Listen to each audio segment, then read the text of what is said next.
At this point, you understand the importance and dangers represented by Salafi religious beliefs, and you've seen how Al-Qaeda and other Salafi-Jihadi leaders have melded those beliefs with a virulent Islamic supremacist, anti-Western, anti-secular political worldview.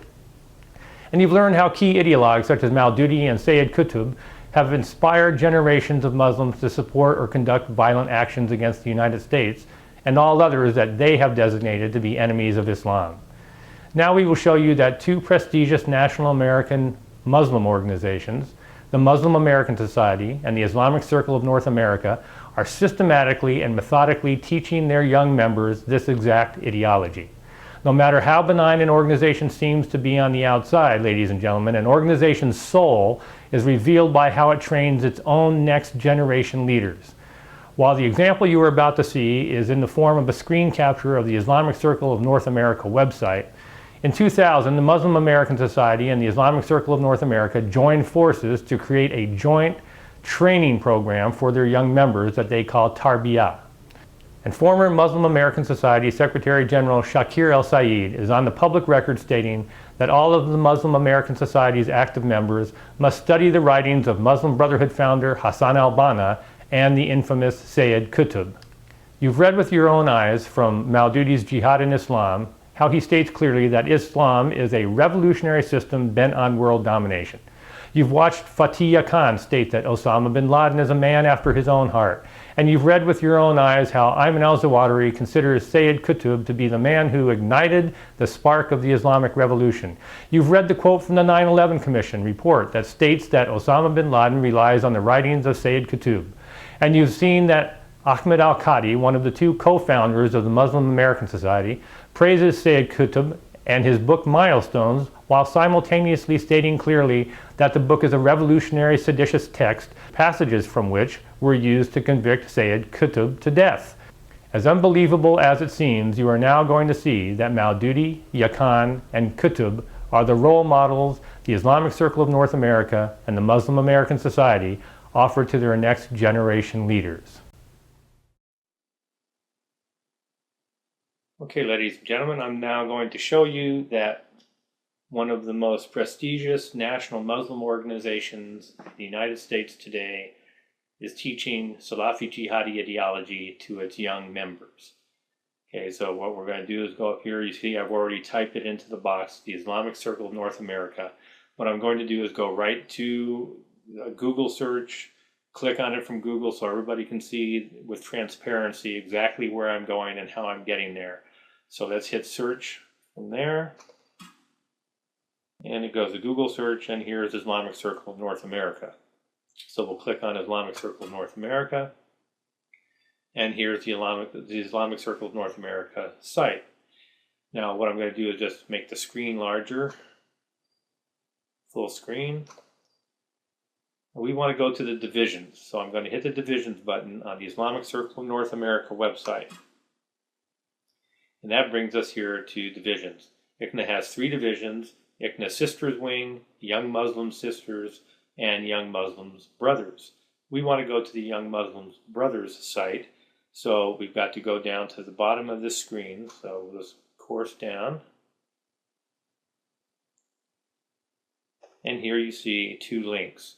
Learn more about Young Muslim Brothers and learn more about Young Muslim Sisters. I want to go to the Brothers site, so I'm clicking on that. And that brings us here to the Young Muslims site. And you notice it's September 2010, so you know that the date is correct and we're in the proper month, and this isn't 3 years ago or whatever it might be. It's today. And we're going to click on the media button. Now that seems like kind of a funny button. I don't know why they placed everything in the media button, but nevertheless, that's where it is accessed from. So we'll click the media button, and then we see 4 choices, and we're going to go to publications. Now after clicking on publications, you see syllabuses, personal and collective development plan, personal development plan, and the study circle documentation. We want to see the study circle documentation, so we're going to hit this syllabus button here, and that brings us to the Young Muslims personal and collective development plan. Now, ladies and gentlemen, you can come back to this site and you can look all through the personal and collective development plan, and you'll find Maududi and others involved in various stages throughout this development plan. But we want to go to the study circle, because the study circle is like their premier training program for their activists, for their young Muslim activists. So we're going to go up here and click and go to page 19, enter 19 and enter, and here we have the Young Muslims National Study Circle system. Now we'll go down to this area right here. You see neighbor nets versus study circles. And we'll go down to this second paragraph here. And they're saying that from the beginning of the second paragraph that the neighborhood nets are run at a very general level, and this poses a challenge.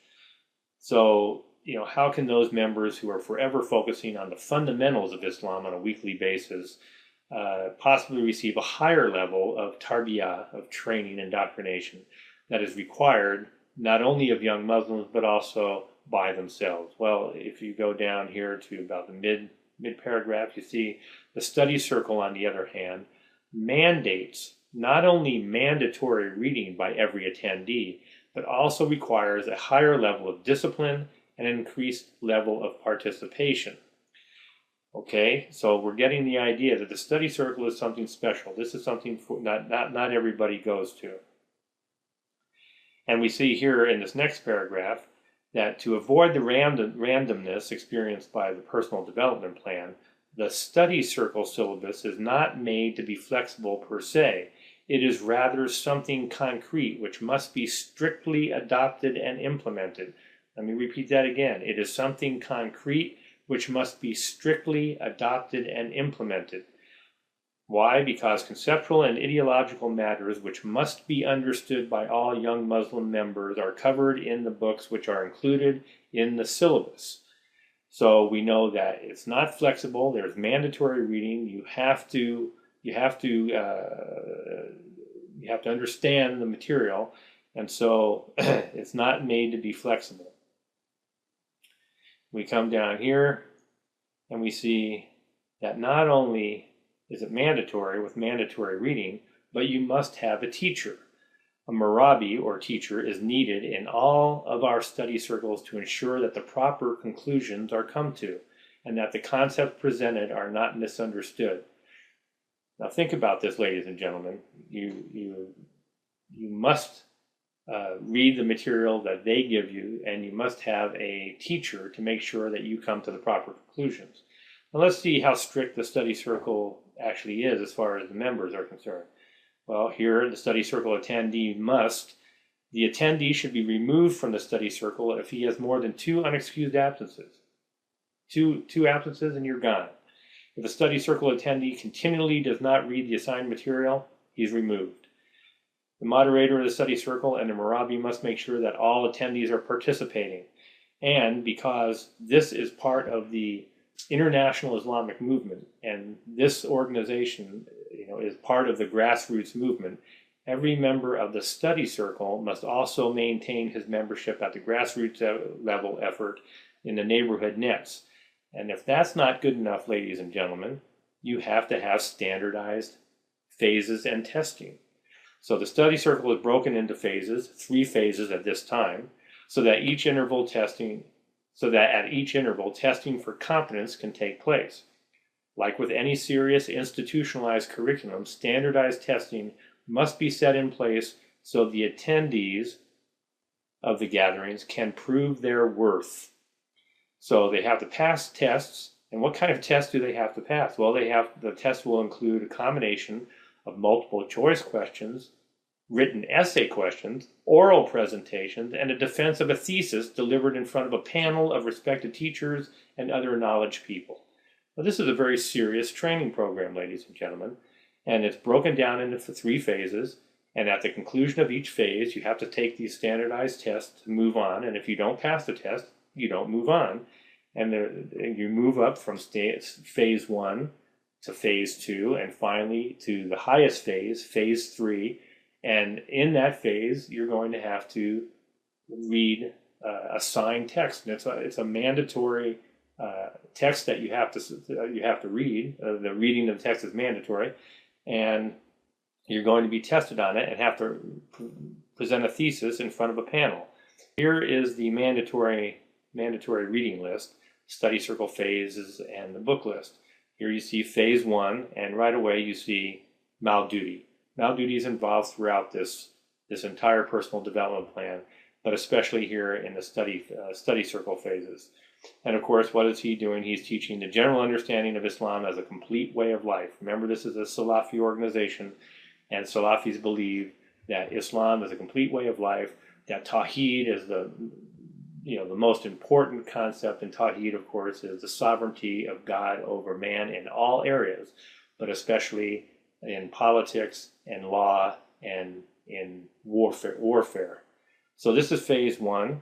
We go down to phase 2, and there's the way of the Quran, the Meccan Crucible, which teaches about the Prophet Muhammad's difficulties and situation in Mecca for 12 years before he escaped to Medina.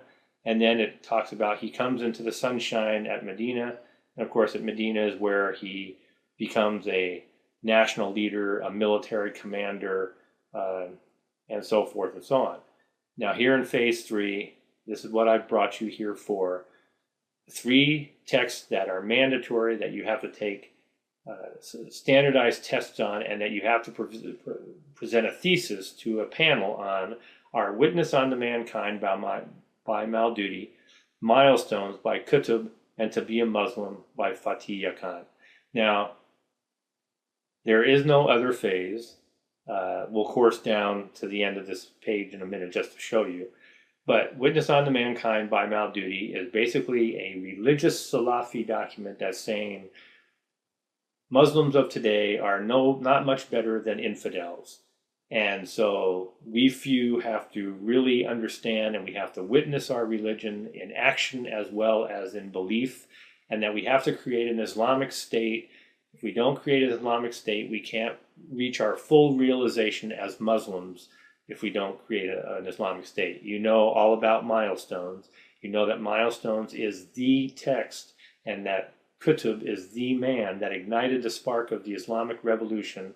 And To Be a Muslim by Fatih Khan, you've just seen in his own words that Osama bin Laden is a man after his own heart, that he himself is a jihadi. He said he would have gone about it maybe differently. He would have attacked Israel rather than the United States, but he still would have attacked. He's a jihadi.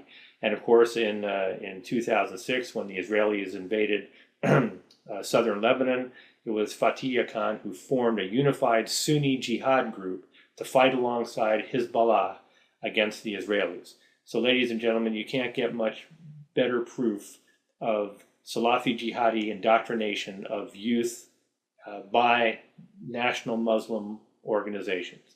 And of course, we'll be talking about this as we go along. Now, let me just course down to the end to show you that there are no other phases. There's a letter that comes up here about the Learning Foundation for Young Muslims, and that's the end of the document. So we'll end here, ladies and gentlemen, and we'll move on. But this is absolute proof that they are indoctrinating, radicalizing their young members with the texts of the luminaries of the Salafi-Jihadi movement.